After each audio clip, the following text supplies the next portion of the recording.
அடுத்ததாக நம்ம என்ன பாடம் பார்க்க போகிறோம் அப்படின்னா வேலு நாச்சியார்.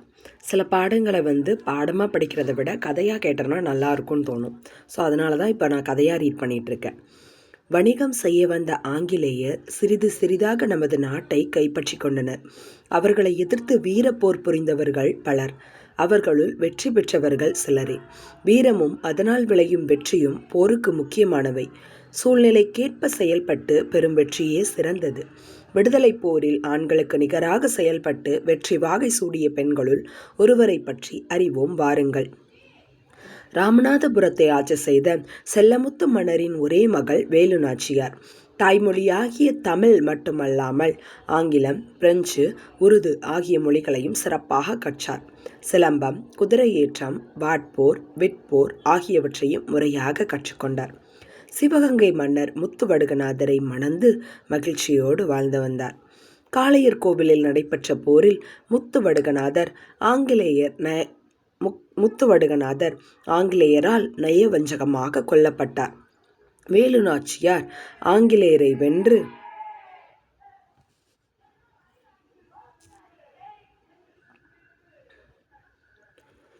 சிவகங்கையை மீட்க உறுதி பூண்டார். திண்டுக்கல் கோட்டையில் தங்கி ஒரு படையை திரட்டி பயிற்சி அளித்தார். 8 ஆண்டுகளுக்கு பின் திண்டுக்கல் கோட்டையில் ஆலோசனை கூட்டம் ஒன்று நடந்து கொண்டிருந்தது. கூட்டத்தின் நடுவே வீரமங்கை வேலு நாச்சியார் அமர்ந்திருந்தார். அவரை சுற்றி அமைச்சர் தாண்டவராயர், தளபதிகளாகிய பெரிய மருது, சின்ன மருது மற்றும் குறுநில மன்னர்கள் சிலர் இருந்தனர். நாம் சிவகங்கையை இழந்து 8 ஆண்டுகள் ஆகிவிட்டன என்று வேலு நாச்சியார் கவலை நிறைந்த குரலில் கூறினார். கவலைப்படாதீர்கள் அரசியாரே, நாம் சிவகங்கையை மீட்கும் நாள் நெருங்கிவிட்டது என்றார் அமைச்சர் தாண்டவராயர். அந்த இனிய நாளைத்தான் நானும் ஆவலுடன் எதிர்பார்த்து கொண்டிருக்கிறேன் என்றார் வேலு நாச்சியார். அப்போது வெளியே பெரும் ஆரவாரம் கேட்டது. மைசூரிலிருந்து ஐதர் அலி அனுப்பிய படை வந்துவிட்டது என நினைக்கிறேன் என்றார் வேலு நாச்சியார். அப்போது அறையின் வாயிலில் வீரன் ஒருவன் வந்து நின்றான். அரசியாருக்கு வணக்கம், மைசூரிலிருந்து 5000 குதிரைப்படை வீரர்கள் வந்துள்ளனர் என்றான். அப்படியா, மகிழ்ச்சி, அவர்களை ஓய்வெடுக்க சொல், நான் பிறகு வந்து பார்க்கிறேன் என்றார் வேலு நாச்சியார். வீரன் வெளியேறினான். ஹைதர் அலி உறுதியாக படையை அனுப்புவார் என்று எனக்கு முன்பே தெரியும் அரசியாரே என்றார் அமைச்சர் தாண்டவராயர். எதனால் அப்படி சொல்கிறீர்கள்? நாம் இருவரும் ஹைதர் அலியை சந்திக்க மைசூர் சென்றோம் அல்லவா? அப்பொழுது தாங்கள் அவரிடம் உருது மொழியில் பேசினீர்கள். அப்போது அவர் முகத்தில் பெரிய மகிழ்ச்சி தோன்றியதை நான் கண்டேன் என்றார் தாண்டவராயர். நம் அரசியாரின் பன்மொழி அறிவு நமக்கு பெரிய நன்மையை தந்திருக்கிறது என்றார் சின்ன மருது. ஆம், நமது வீரர்களுடன் ஹைதர் அலியின் 5000 குதிரைப்படை வீரர்களும் சேர்ந்து விட்டனர். ஆகவே நாளை சிவகங்கையை மீட்க புறப்படலாம் அல்லவா என்று கேட்டார் பெரிய மருது. என் கணவர் கொல்லப்பட்ட ஊர் காளையர் கோவில். எனவே நாம் முதலில் காளையர் கோவிலை கைப்பற்றுவோம், பிறகு சிவகங்கையை மீட்போம் என்றார் வேலு நாச்சியார். அனைவரும் அதனை ஏற்றுக்கொண்டனர். மறுநாள் காளையர் கோவில் நோக்கி வேலு நாச்சியார் படை புறப்பட்டது. ஆண்கள் படைப்பிரிவிற்கு மருது சகோதரர்களும் பெண்கள் படைப்பிரிவிற்கு குயிலியும் தலைமையேற்றனர். காளையர் கோவிலில் வேலு நாச்சியாரின் படைக்கும் ஆங்கிலேயரின் படைக்கும் இடையே கடுமையான போர் நடைபெற்றது. இறுதியில் ஆங்கிலேயரின் படை தோற்று ஓடியது. அரசியார் அவர்களே, காளையர் கோவில் நம் கைக்கு வந்துவிட்டது. நாம் இப்போதே சிவகங்கை கோட்டையை தாக்கினால் ஆங்கிலேயரை விரட்டியடித்து விடலாம் என்றார் பெரிய மருது. அவசரம் வேண்டாம்.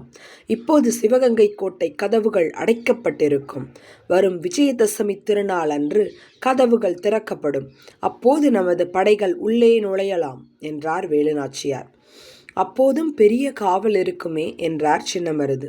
விஜயதசமி நாளில் கோட்டைக்குள் செல்வதற்கு பெண்களுக்கு மட்டும் அனுமதி உண்டு. நமது பெண்கள் படைப்பிரிவினர் கூடைகளில் பூக்கள், பழங்கள் ஆகியவற்றுடன் ஆயுதங்களையும் மறைத்து கொண்டு கோட்டைக்குள் செல்லட்டும். உள்ளே அவர்கள் தாக்குதலை தொடங்கியதும் நமது ஆண்கள் படைப்பிரிவினரும் கோட்டைக்குள் நுழைந்து தாக்கட்டும். ஆங்கிலேயரை விரட்டியடித்து விடலாம் என்றார் வேலு நாச்சியார். அப்படியே செய்யலாம் அரசியாரே. இன்னும் ஒரு செய்தி. தங்களை காட்டி கொடுக்குமாறு உடையாள் என்னும் பெண்ணை ஆங்கிலேயர்கள் வற்புறுத்தினார்களாம். அவர் மறுத்ததால் கொன்று விட்டார்களாம். அவருக்கு நாம் உரிய முறையில் சிறப்பு செய்ய வேண்டும் என்றார் அமைச்சர் தாண்டவராயர். அவருக்கு ஒரு நடுகல் நடுவதற்கு ஏற்பாடு செய்யுங்கள் அமைச்சரே, அவரது பெருமையை எல்லோரும் அறிந்து கொள்ளட்டும் என்றார் வேலு நாச்சியார். அப்படியே செய்வோம் என்றார் அமைச்சர். விஜயதசமிக்கு முதல் நாள் சிவகங்கையை நோக்கி புறப்பட்டது படை.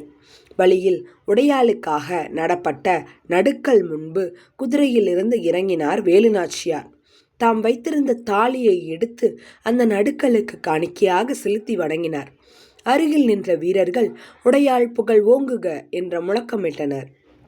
படை மறுநாள் காலை சிவகங்கையை அடைந்தது. அரசியாரே, நான் நமது பெண்கள் படைப்பிரிவுடன் மாறு வேடத்தில் உள்ளே செல்கிறேன். உள்ளே சென்றதும் அங்குள்ள ஆயுத கிடங்கு எப்படியாவது தீ வைத்து விடுகிறேன். தீ எரிவது தெரிந்ததும் நம் படை உள்ளே நுழையட்டும் என்று கூறினார் குயிலி. அப்படியே ஆகட்டும் என்றார் வேலுநாச்சியார். குயிலியும் பெண்கள் படைப்பிரிவினரும் கோட்டைக்குள் சென்றனர். சிறிது நேரத்தில் கோட்டைக்குள் பெரும் கூச்சல் எழுந்தது. உள்ளே உயரமாக தீ எறிவது தெரிந்தது. நமது படை உள்ளே நுழையட்டும் என்று ஆணையிட்டார் வேலுநாச்சியார். படை வீரர்கள் கோட்டைக்குள் பாய்ந்து சென்றனர். ஆங்கிலேயரின் படையுடன் கடுமையாக போரிட்டனர். இறுதியில் ஆங்கில படை தோல்வியடைந்து கோட்டையை விட்டு ஓடியது. வெற்றி வெற்றி என்று முழக்கமிட்டனர் வீரர்கள். இந்த வெற்றிக்கு காரணமான குயிலி எங்கே என்று கேட்டார் வேலுநாச்சியார். குயிலி தம் உடலில் தீ வைத்து கொண்டு ஆயுத கிடங்குக்குள் குதித்து விட்டார் என வீரர்கள் கூறினார்கள். குயிலி தம் உயிரை தந்து நம் நாட்டை மீட்டு கொடுத்திருக்கிறார். அவரது துணிவுக்கும் தியாகத்துக்கும் வீரத்துக்கும் தலை வணங்குகிறேன் என்று உணர்ச்சி பெருக்கோடு கூறினார் வேலுநாச்சியார். வேலுநாச்சியாரின் வீரம், மருது சகோதரர்களின் ஆற்றல், ஹைதர் அலியின் உதவி ஆகியவற்றோடு குயிலியின் தியாகமும் இணைந்ததால் சிவகங்கை மீட்கப்பட்டது. ஸோ இந்த கதை ரொம்பவே இன்ட்ரெஸ்டிங்காக இருந்துச்சு. வேலுநாச்சியார் அவங்க ஹஸ்பண்ட் இறந்த போதிலும் துணிவோடு இருந்து என்ன பண்ணியிருக்காங்க, 8 வருஷம் வெயிட் பண்ணி போராடி காளையர் கோவிலையும் அதுக்கப்புறம் சிவகங்கை கோட்டையும் மீட்டிருக்காங்க. அதுக்கு அவங்களுக்கு நிறைய ஃப்ரெண்ட்ஸ் ஹெல்ப் பண்ணியிருக்காங்க. அதில் குயிலி, உடையாள் எல்லாருடைய பங்குமே குறிப்பிடத்தகுந்ததாக இருக்குது. இன்றைக்கி நம்மளுடைய ஜேர்னியும் இதே தான். டிஎன்பிஎஸ்சியை எப்படியாவது கைப்பற்றணும் அப்படிங்கிற எண்ணத்தோடு தான் நம்ம போயிட்டுருக்கோம். ஸோ நமக்கும் 8 வருஷமோ 10 வருஷமோ எத்தனை வருஷம் ஆனாலும் விடாமுயற்சியோடு நம்ம வேலுநாச்சியார் மாதிரியே போரிட்டோம் அப்படின்னா வெற்றி நமக்கு கண்டிப்பாக இருக்குது. நமக்கு எதிரிகளாக இருந்து நம்மளை டிஸ்கிரைப் பண்ணிகிட்டே இருக்கக்கூடியவங்களை விட்டு தள்ளிட்டு நமக்கு யாரெல்லாம் தோளோட தோள் கொடுத்து குயிலி மாதிரி, உடையாள் மாதிரி, தாண்டவராயர் மாதிரி, பெரிய மருது சின்ன மருது மாதிரி ஹெல்ப் பண்ணுறவங்கள மட்டும் நம்ம பார்த்துட்டு நம்மளோட வளர்ச்சியை நம்ம வெற்றி பெற்றதுக்கு அப்புறமா நம்மளை டிஸ்கிரைப் பண்ணுறவங்க கிட்ட நம்ம காமிச்சா போதும். ஸோ அதுவரையும் வெற்றியை நோக்கி வீரநடை போடணும் விடாமுயற்சியோட. வாழ்த்துக்கள் நண்பர்களே.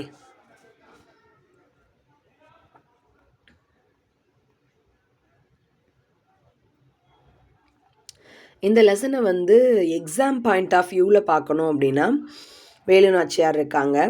அவங்க ராமநாதபுரத்தை ஆட்சி செய்த செல்லமுத்து மன்னரோட ஒரே மகளாக இருக்காங்க. ஸோ ராமநாதபுரத்தை ஆட்சி செய்த செல்லமுத்து மன்னரின் ஒரே மகள் அப்படின்னு கொடுக்கப்பட்டிருக்கு. அவருக்கு தாய்மொழி தமிழ், தாய்மொழியாகிய தமிழ். அது மட்டும் கிடையாது, ஆங்கிலம், ஃப்ரெஞ்சு, உருது எல்லா மொழிகளுமே அவங்களுக்கு தெரியுது.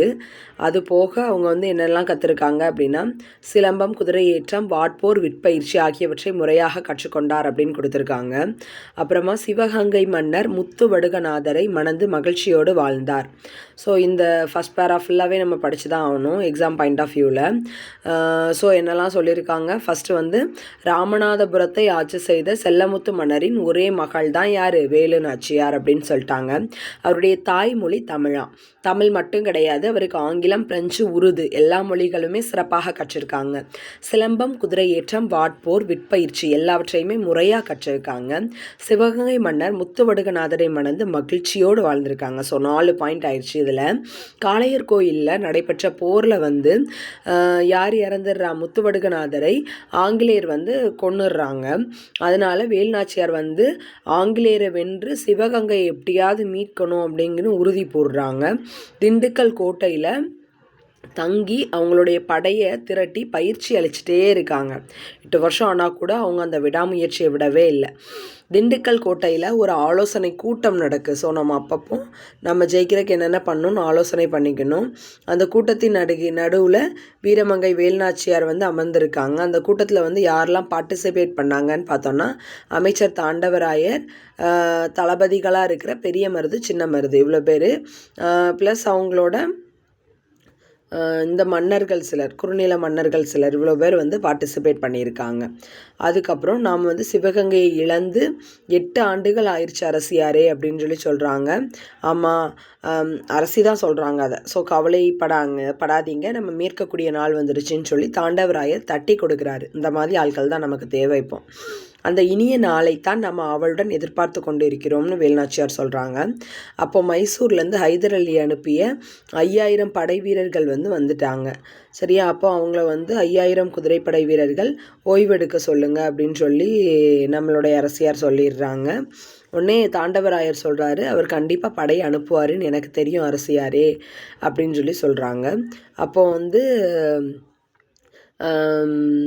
எப்படி அப்படின்னு கேட்காங்க. அதுக்கு வந்து என்ன சொல்கிறாங்க, நீங்கள் அன்றைக்கே வந்து உருதுமொழி பேசினப்போ அவருடைய ஃபேஸில் வந்து ரொம்ப மகிழ்ச்சி இருந்ததை நான் பார்த்தேன். அதனால் அவர் கண்டிப்பாக படை அனுப்புவாருன்னு நான் அன்றைக்கே கெஸ் பண்ணேன் அப்படின்னு சொல்கிறாங்க. ஸோ அவருடைய பன்மொழி அறிவு நமக்கு ரொம்ப ஹெல்ப்ஃபுல்லாக இருந்துச்சுன்னு சின்ன மருந்து வந்து சொல்கிறாரு. ஓகே, எல்லோரும் சேர்ந்து நம்ம சிவகங்கையை மீட்க புறப்படலாமான்னு கேட்காமிச்சில், இல்லை காளையர் கோயிலை தான் ஃபஸ்ட்டு மீட்கணும் அப்படின்னு சொல்லிட்டு முதல்ல காளையர் கோயிலை வந்து கைப்பற்றுறாங்க. அதுக்கப்புறமா தான் அதாவது விஜயதசமி நாள் அன்னைக்கு வந்து கோட்டை கதவுகள் வந்து திறக்கப்படுறது.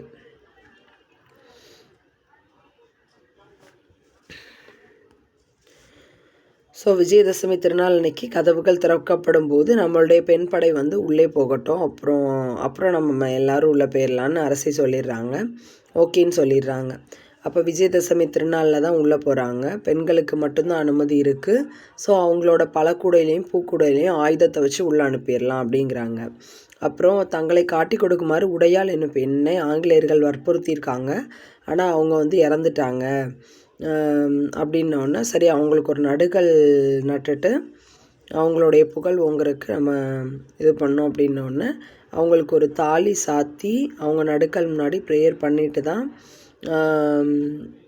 யார் போகிறா, வேலுநாச்சியார் வந்து போருக்கு போகிறாங்க. ஸோ சிவகங்கைக்கு போயாச்சு. அப்போ வந்து நான் எப்படியாவது உள்ளே போயிட்டு தீ வச்சிடுறேன் அப்படின்னு சொல்லிட்டு யார் சொல்லிட்டு கிளம்புறா, நம்மளுடைய குயிலி சொல்லிட்டு உள்ளே போகிறாங்க. போனோன்னே தீ எரியுது. அப்புறம் எல்லோரும் உள்ளே போயிட்டு போர் பண்ணி ஜெயிச்சிடுறாங்க.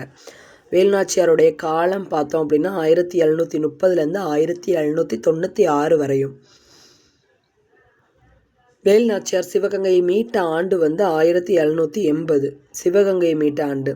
ஜான்சி ராணிக்கு முன்பே ஆங்கிலேயரை எதிர்த்து வீரப்போர் புரிந்தவர் தான் யார், வேலுநாச்சியார் அப்படின்னு சொல்லிட்டாங்க. ஸோ இப்போ வந்து குயிலி இறந்துடுறாங்க. ஸோ நம்ம வந்து குயிலியோட தியாகமும் இணைஞ்சதுனால சிவகங்கையை மீட்டுட்டோம் அப்படின்னு சொல்லி இந்த கதையை வந்து முடிச்சிடுறாங்க. ஸோ எக்ஸாம் பாயிண்ட் ஆஃப் வியூவில் பார்த்தாலுமே இதில் ஒரு 10 பாயிண்ட் தான் இருக்குது. ராமநாதபுரத்தை ஆட்சி செய்த செல்லமுத்த மன்னரோட ஒரே மக்கள் தான் வேலுநாச்சியார். தாய்மொழியாகிய தமிழ் மட்டுமல்லாமல் ஆங்கிலம், பிரெஞ்சு, உருது எல்லா மொழிகளையும் சிறப்பாக கற்றிருக்காரு. சிலம்பம், குதிரையேற்றம், வாட்போர், விற்பயிற்சி ஆகியவற்றை முறையாக கற்றுக்கொண்டார். சிவகங்கை மன்னர் முத்துவடுகநாதரை மணந்து மகிழ்ச்சியோடு வாழ்ந்தார். காளையர் கோயிலில் முத்துவடுகநாதர் ஆங்கிலேயரால் நயவஞ்சகமாக கொல்லப்படுறார். சிவகங்கையை மீட்கணும்னு உறுதி பூண்டு திண்டுக்கல் கோட்டையில் தங்கி இருக்காங்க. ஒரு படையை திரட்டி பயிற்சி கொடுக்காங்க வேலுநாச்சியார். திண்டுக்கல் கோட்டையில் ஒரு ஆலோசனை கூட்டம் ஒன்று நடக்கு. ஸோ அதில் நடுவில் வீரமங்கை வேலுநாச்சியார் அமர்ந்திருக்காங்க. அவரை சுற்றி அமைச்சர்கள், தாண்டவராயர், தளபதிகளாகிய பெரிய மருது, சின்ன மருது எல்லாருமே இருக்காங்க. குறுநில மன்னர்களும் இருக்காங்க. நம்ம சிவகங்கையிலேருந்து 8 வருஷம் ஆயிடுச்சு அப்படின்னோன்னா அதை மீட்கிறக்காண்டி காலம் வந்துருச்சுன்னு சொல்கிறாங்க. ஹைதர் அலி அனுப்பிய 5000 குதிரைப்படை வீரர்கள் வந்துட்டாங்க அப்படின்னோடனே இவங்களுக்கு ஒரே மகிழ்ச்சி. அதுக்கு ரீசன் வந்து நீங்கள் அன்றைக்கி உருது மொழியில் பேசுனீங்கல்ல, அதுதான் அப்படின்னு சொல்கிறாங்க. ஸோ காளையர் கோயிலை ஃபஸ்ட்டு கைப்பற்றுறாங்க. அதுக்கப்புறமா குயிலியோட தலைமையில் பெண்கள் படைப்பிரிவு விஜயதசமி நாள் அன்னைக்கு கோட்டைக்குள்ளே நுழைஞ்சிருது. அதுக்கப்புறம் குயிலி வந்து ஆயுத கிடங்குக்கு தீ வச்சதும் எல்லாரும் உள்ளே நுழைஞ்சு சிவகங்கை கோட்டையும் மீட்டுடுறாங்க.